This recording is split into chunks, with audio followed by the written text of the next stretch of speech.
I watched in CNN the Archbishop of Canterbury, the leader of the world's Anglicans, saying that he's opposed to teaching creationism in schools. In Yahoo News, I read that the Vatican's chief astronomer said that intelligent design isn't science and doesn't belong in science classrooms.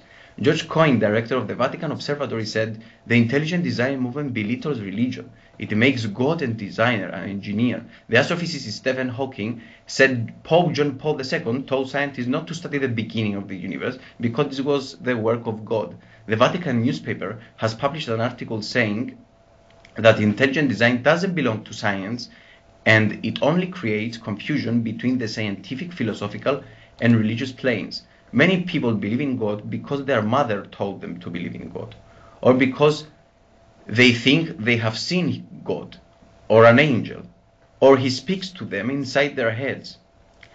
Individuals in asylums think that they are Napoleon, or that the entire world is conspiring against them. We have names for those people.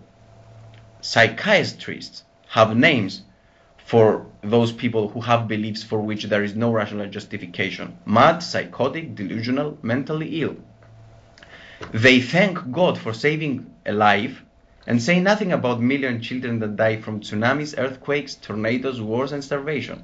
You cannot say that you are not watching this video because while you are watching this video, some things are impossible to say and do. So there is no all-powerful God. The number of things that are impossible to do are infinite. If God was almighty, those infinite things that are impossible to do wouldn't exist. Can God make a rock that is too heavy for him to carry? Maybe you will say God is beyond human understanding and can't be defined in scientific terms. Then what about his word in the Bible then?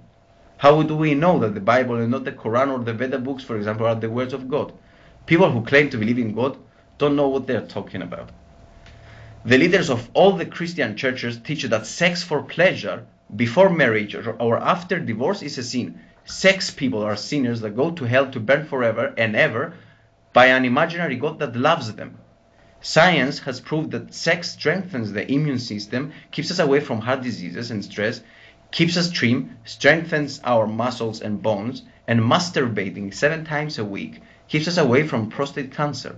Masturbation is considered the greatest sin. According to science, sex is a pain reliever and improves our mental health.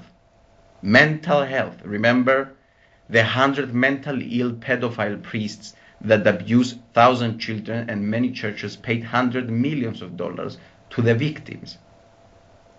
Sex addicts, according to scientists, are like this because of their genes.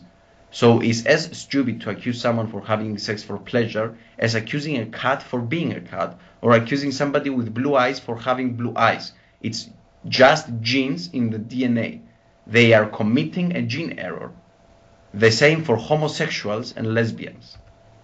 I like sex, I like women. Everything I like is a sin.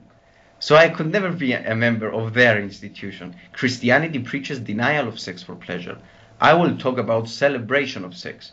I am judging Christianity with the weight of its own hypocrisy. A few years ago, doubting was satanic and they would burn you alive. Today is different.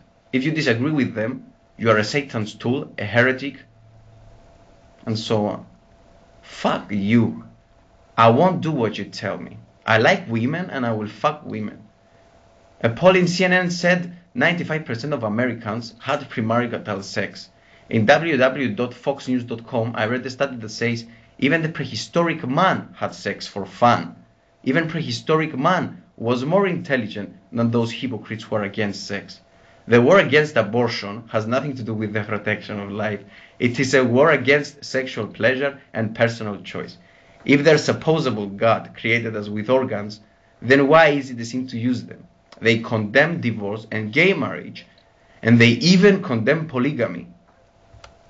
The leaders of the churches are protesting against South Park. I like South Park. Everything I like is a sin. If a cartoon can destroy their faith, then their faith is rather fragile. This is what Barry Manson would say. And they do not protest against wars for oil. How many people have been killed by the Christians the last 2,000 years? This is the end of the part, of the first part. There is a part 2 with the number of people killed by Christianity.